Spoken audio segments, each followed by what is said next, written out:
সরলা দেবী তার বৌমা মনিকা এবং ছেলে সন্দীপকে নিয়ে শহরে বাস করে। সরলা দেবী তার বৌমার প্রতি খুবই ভালো আচরণ করে, কারণ তার বৌমা মনিকা খুবই সংস্কারী মেয়ে ছিল আর সে তার শাশুড়ি মায়ের সব কথাই শুনে চলে। একদিন, মা, আপনাকে একটা কথা বলার ছিল। আসলে জানেন তো, আমার না আমের আচার খেতে খুবই ভালো লাগে। আপনি কি আমার জন্য কিছু আম কিনে নিয়ে আসতে পারবেন? তুমি আবার আম খেতে পছন্দ করো? কই, এটা তো আমি আগে জানতাম না। আচ্ছা ঠিক আছে, আমি যখন বাজারে যাব তখন তোমার জন্য আম কিনে নিয়ে আসবো। আচ্ছা বৌমা, তুমি মিষ্টি পাকা আম খেতে পছন্দ করো নাকি কাঁচা আম খেতে? না না, আমি তো কাঁচা আম খেতেই বেশি পছন্দ করি। আসলে কি জানেন তো, বাড়িতে যখন আমি থাকতাম তখন আমার বোন, মা, বাবা সবাই মিলে কাঁচা আমের চাটনি করে খেতাম। আর ওই যে ছোট ছোট টুকরো টুকরো করে আমের চাটনি করা হয় না, ওটা খেতে তো আমার আরো বেশি ভালো লাগে। আপনি আমার জন্য কাঁচা আমই কিনে আনবেন, আমি কাঁচা আম কিনে চাটনি করব। আচ্ছা ঠিক আছে, তোমার যখন এতই ভালো লাগে তাহলে আমি নিশ্চয়ই আম কিনে আনবো। তুমি আমার এত কথা শুনে চলো, আর আমি সামান্য তোমার এইটুকু কথা রাখতে পারবো না? তুমি যখন বলেছো, আমি তোমার জন্য নিশ্চয়ই কাঁচা আম নিয়ে আসবো। এই বলে সরলা দেবী নিজের ঘরে চলে যায় আর মনিকাও নিজের কাজে ব্যস্ত হয়ে পড়ে। কিছুদিন পর সরলা দেবী বাজারে যায় আর তার বৌমার জন্য আম কিনে নিয়ে আসে। সরলা দেবী একটু বেশি পরিমাণে কাঁচা আম কিনে নিয়ে আসে। মা, আপনি এতগুলো কাঁচা আম কিনে নিয়ে এসেছেন। যাক, আপনি খুব ভালো করেছেন। আমি তো ভেবেছিলাম হয়তো একবার খেলেই শেষ হয়ে যাবে, কিন্তু আপনি তো আমার মনের কথাটা বুঝতে পেরেছেন। আচ্ছা মা, আপনি আমার মনের কথা কিভাবে বুঝতে পারলেন বলুন তো? তুমি তো বললে তোমার কাঁচা আমের চাটনি খেতে খুব ভালো লাগে, তাই আমি ভাবলাম বারবার আম নেওয়ার জন্য বাজারে যেতে হবে, তাই আজকে বেশি করেই আম নিয়ে চলে আসি। নাও, খাওয়া দাওয়া করে তারপর আমের চাটনি করে খাবে, কেমন? হ্যাঁ মা, ঠিক আছে। আর আমি আপনার জন্য চাটনি বানাবো তো, আপনি খাবেন তো? না না, আমার জন্য চাটনি বানাতে হবে না। তুমি আমার জন্য একটু আমের আচার বানিয়ে দিতে পারবে? আসলে কাঁচা আমের আচার করলে সেটা অনেক দিন ধরে রেখে খাওয়া যায়, আর আচার খেতে তো খুব ভালো লাগে। আগেকার দিনের মানুষেরা কাঁচা আম দিয়ে আচার বানিয়ে রাখতো, আর সেগুলো কিন্তু খেতে খুব সুস্বাদু হতো। হ্যাঁ মা, ঠিক আছে, আমি আপনার জন্য কাঁচা আমের আচার বানিয়ে রাখবো আর একটা কৌটোর মধ্যে পুরো ভর্তি করে রেখে দেব। আপনার যখনই খেতে ইচ্ছা হবে আপনি তখনই খেয়ে নেবেন। এই বলে মনিকা রান্নাঘরে চলে যায়।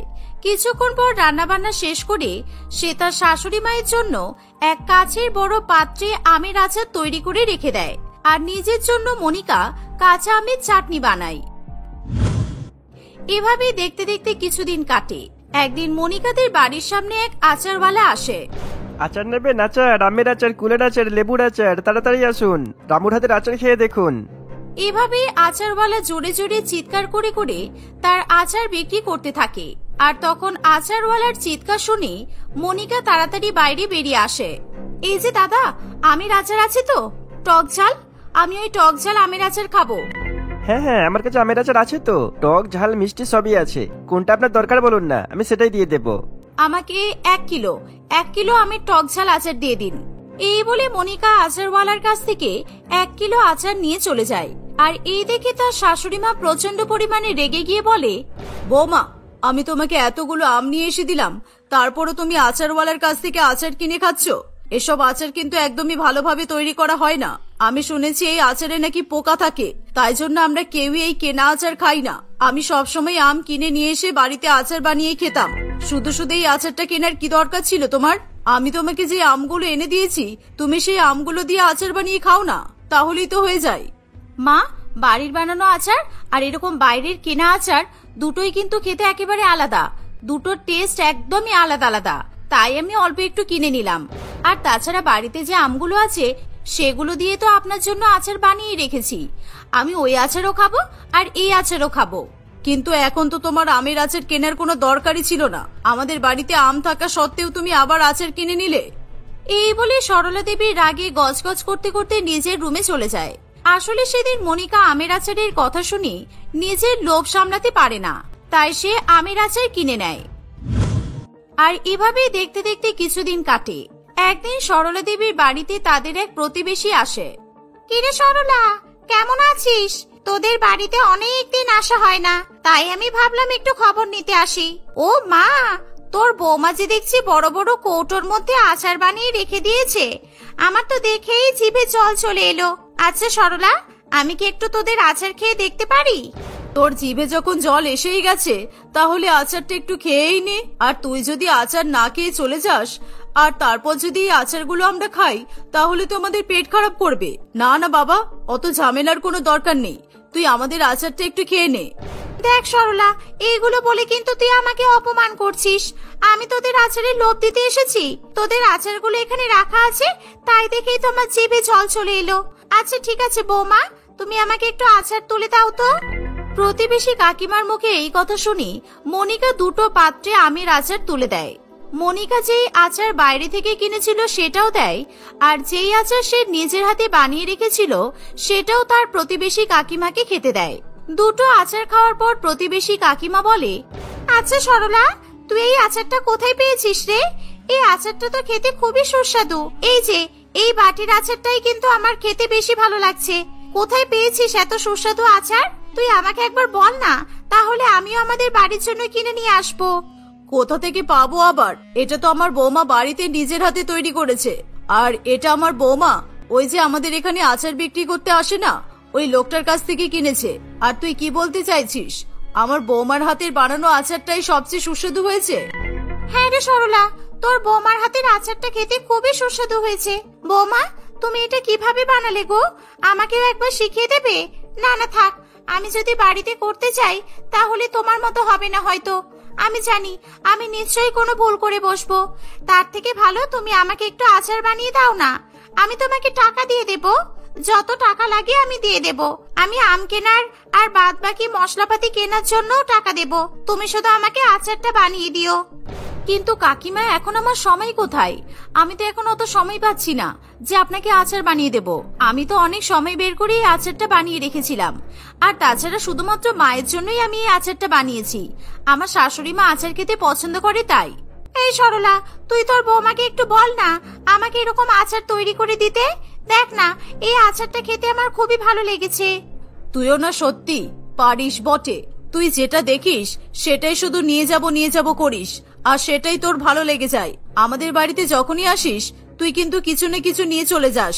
আর বিশেষ করে আচারের দিকে তোর সবসময় নজর থাকে।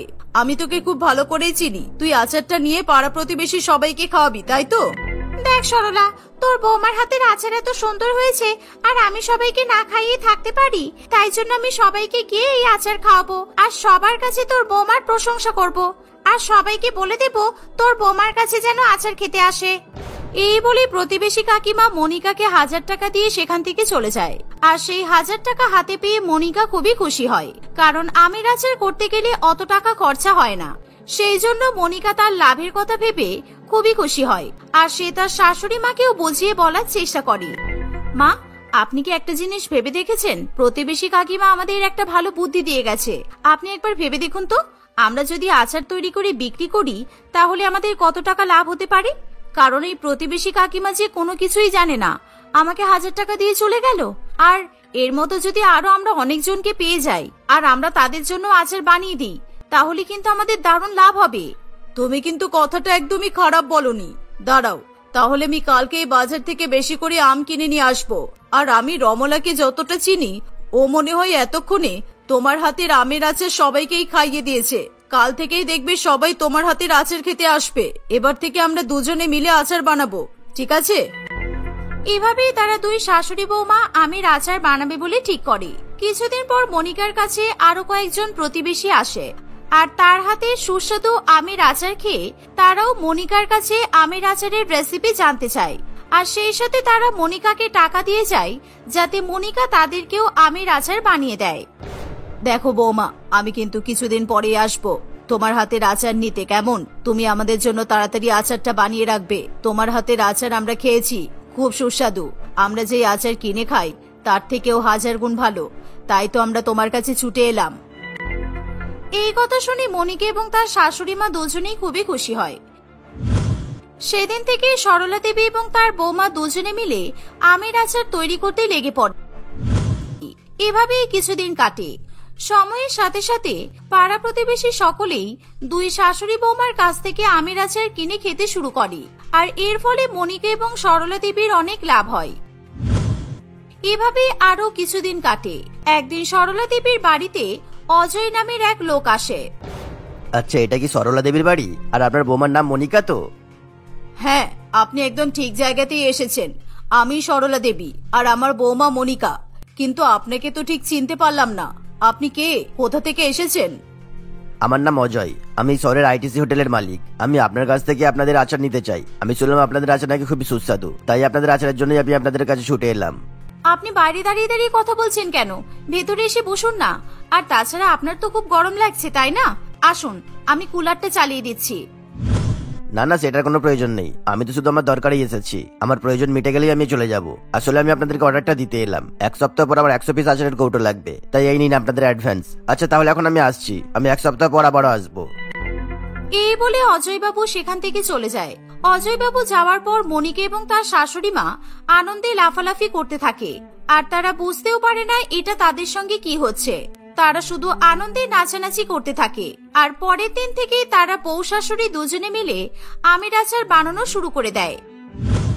1 সপ্তাহের মধ্যেই তারা দিনরাত পরিশ্রম করে 100 পিস আমের আচার তৈরি করে ফেলে। প্রায় 1 সপ্তাহ পর অজয়বাবু সরলা দেবীর কাছে এসে তাদের কাছ থেকে আচার নিয়ে চলে যায়।